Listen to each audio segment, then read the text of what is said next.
اور یہ یوں بھی نہیں چل سکتی کہ وہاں پر پنجابی سیٹلرز کو نشانہ بنایا جا رہا ہو، وہاں پہ پختون سیٹلرز کو نشانہ بنایا جا رہا ہو، وہاں پہ اور چیزیں ہو رہی نو، اور نہ ہی وہاں پر بلوچوں کو لاپتہ کیا جانا چاہیے. یہ بھی کسی نہ صورت نہ قابل قبول ہے. بلوچستان ایک انسانی بحران کا شکار ہو چکا ہے. ایک انسانی المیہ وہاں پر جنم لے چکا ہے، جنم لے نہیں رہا، لے چکا ہے. اس کا حل ڈائلاگ ہے. اس کا حل کی پہلی سیڑھی تمام لاپتہ افراد کو ان کی ماؤں کو واپس کرنا ہے. دوسری سیڑھی بلوچستان کے شہریوں کے آئینی حقوق ان کو دینا ہے، جو پاکستان کے تمام شہریوں کو آئین میں گارنٹی کیے گئے ہیں. خیر ملتے تو پورے پاکستان میں نہیں ہیں ہم سب کو، لیکن جتنے ہمیں کم از کم مل رہے ہیں اتنے ہی ہمارے بلوچ بہن بھائیوں کو بھی دینے ہوں گے. تیسرا، بلوچستان میں سرداروں اور ٹاؤٹ پولیٹیشنز کے ذریعے بلوچستان کو گورن کرنے کا خواب ترک کرنا ہوگا. جو بلوچستان کے اصل سٹیک ہولڈر ہیں ان کو اب اقتدار بھی دینا ہوگا، ان کو قومی دھارے میں بھی لانا ہوگا، اور وہاں پہ جو بھی حکومت تشکیل پائے گی ان کی مرضی سے ہونی چاہیے. اور چوتھا ہے کہ مہرنگ بلوچ سے بات کیجیے. میں پوری ایمانداری سے سمجھتا ہوں بلوچستان میں امن کی کنجی مہرنگ بلوچ کے پاس ہے. یہ نہیں کہ وہ وائلنس کر رہی ہے. مہرنگ سب سے زیادہ بلوچستان میں پاپولر ہے، سب سے زیادہ پبلک سپورٹ اس کے ساتھ ہے. وجہ کیا ہے کہ مہرنگ ریاست کی ٹاؤٹ نہیں ہے، مہرنگ ان بلوچوں کے حقوق کی اصل نمائندہ ہے. تو وہ سب بلوچ مہرنگ پر اعتماد کرتے ہیں. تو جو مہرنگ سے بات ہوگی اور مہرنگ سے اگر کوئی کمٹمنٹ ہوگی اور مہرنگ جا کے اس کمٹمنٹ کے اوپر بلوچ عوام کو اعتماد میں لے گی تو بلوچ عوام اس کمٹمنٹ پر ریاست کی اعتماد بھی کریں گے. اور پھر یہ نہیں کہ مہرنگ کو پھر بعد میں دھوکہ بھی دیا جائے کمٹمنٹ دے کے. جو کمٹمنٹ کی جائے وہ مہرنگ کو ڈیلیور کیا جائے. پھر شاید ہو سکتا ہے بلوچستان میں جو بہت بدمنی اوپر چلی گیا، ٹیمپریچر پر چلا گیا، یہ نیچے آنا شروع ہوگا. اس کے بغیر نہیں آئے گا. اب آگے آ رہی ہے تو آ جاتے ہیں. اب آپ کو پتہ ہے لاہور ہائی کورٹ میں چیف جسٹس تھے ملک شہزاد احمد خان صاحب. انہوں نے چیف جسٹس بنتے سار انہوں نے لاہور ہائی کورٹ کو انڈیپینڈنٹ کر دیا. الیکشن ٹریبیونل کے ججز تعینات ہونے تھے، انہوں نے فوری طور پہ جو انڈیپینڈنٹ مائنڈ کے ججز تھے ان کا انہوں نے انتخاب کیا. اور لاہور ہائی کورٹ میں انہوں نے کہا جی کہ یہ ججز ہوں گے. انہوں نے الیکشن کمیشن کو بھیجا. الیکشن کمیشن آپ کو پتہ ہے اس وقت ٹاؤٹ ہے اسٹیبلشمنٹ کا. انہوں نے کہا، انہوں نے دیکھے وہ آپ کو پتہ ہے اب تو تمام جس طرح کے 2024 کے 8 فروری کے الیکشن ہوئے ہیں، جو بھی نام آتے ہیں وہ سارے جاتے ہیں اسٹیبلشمنٹ کے پاس کہ جی یہ نام ہے. اور انہوں نے فوری طور پر اپنی پروفائلیں بنائی. انہوں نے کہا کہ نہیں یہ تو ہمارے جج ہی نہیں ہے، تو ہمارے ٹاؤٹ جج نہیں ہیں، ان کو تو نہیں لگنے دینا ہے. تو الیکشن کھول دیں گے، پورا فارم 45 فارم 47 کی اسکروٹنی کریں گے. جو ساری ہم نے 2 نمبری کیا وہ تو ساری الٹ جائے گی. تو الیکشن کمیشن نے ملک شہزاد احمد خان صاحب سے میچ ڈال دیا.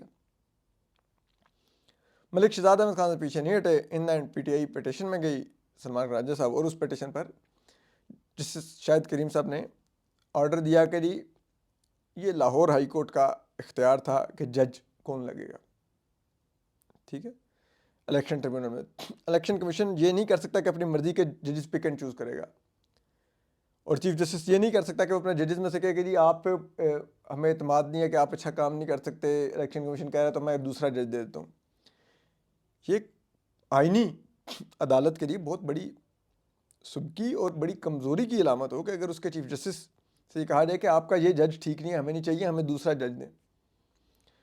تو وہ اور یہ بات ایون کہ جب کیس سپریم کورٹ میں آیا تو وہاں پر بھی جسٹس جمال خان مندوخیل اور جسٹس عقیل عباسی نے بھی یہی بات کی کہ یہ کیسے الیکشن کمیشن کر سکتا ہے کہ اپنی وہ مرضی کے ججز چنتا پھر رہا ہے اور کہہ رہا ہے یہ ججز نہیں چاہیے.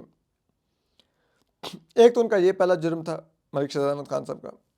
دوسرا ان کا جرم یہ تھا کہ آپ کو پتہ ہے کہ انسداد دہشت گردی کی عدالت میں سارے کے سارے پی ٹی آئی کے لوگوں کے اوپر جو جھوٹے مقدمات چل رہے ہیں دہشت گردی کے، وہ ان میں چل رہے ہیں.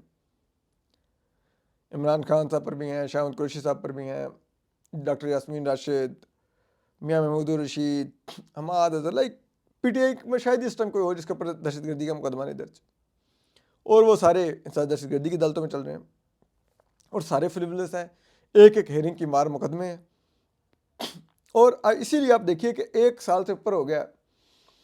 ابھی تک کسی جگہ پہ انہوں نے چالان نہیں سبمٹ کیے ان مقدمات میں کہ جسے کہتے ہیں ٹرائل شروع ہو، کیونکہ انہیں پتا ہے جو اس چالان سبمٹ کریں گے ٹرائل 1 مہینے میں کنکلوڈ ہو جائے گا اور مقدمے خارج ہو جائیں گے۔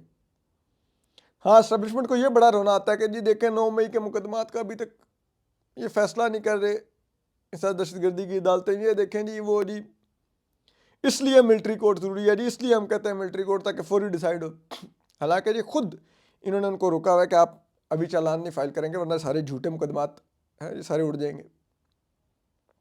تو اب ملک شہزاد احمد خان صاحب نے دوسری پنگا لے لیا، انہوں نے پورے پنجاب میں سے ججز ڈھونڈے جو انڈیپینڈنٹ مائنڈ تھے، ان کو انہوں نے انسداد دہشت گردی کی عدالتوں میں لگانے کا انہوں نے آرڈر کر دیا۔